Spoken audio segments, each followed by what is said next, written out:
So I am back. Sorry. Getting over a cold.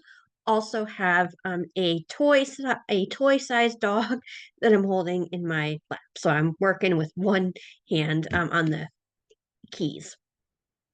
So we are still in chapter 2 of the Thinkific course, and I'm going to talk a little bit more about the chronology. So last time we ended with I was starting to talk about the Old Kingdom, and so that's where we're going to get back to. So I'm going to share my screen here.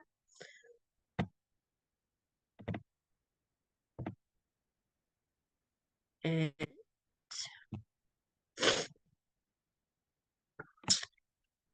we're letting it load into the slideshow view. All right. So as I said, we're going to talk in a little bit more depth and detail about the Old Kingdom. Um, this is the chronology slide that you've seen a couple of times now.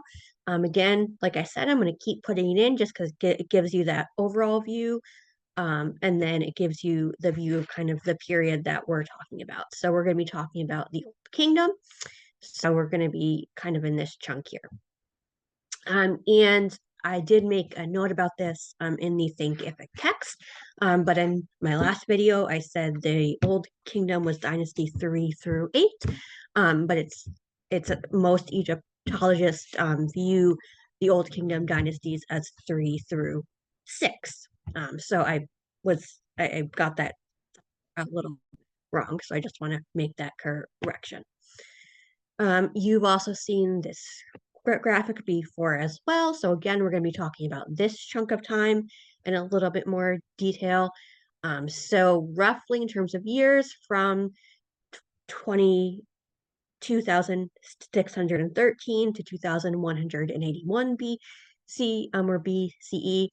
Like I talked about last week, if you've seen that video, the further back in time you go for Egypt, the less certain those absolute dates become. So the Old Kingdom is definitely still right in that. Dates may change and have changed based on archaeological work and discoveries that have been made. So my basic point is that the dates that you see on this graphic may not be true 10 or 15 years from now. So just keep that in mind.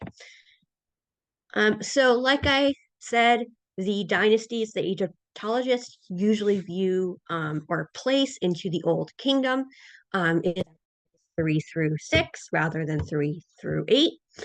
The Old Kingdom is around 500 years because, again, depends on which dynasties you consider Old Kingdom rather than first intermediate period.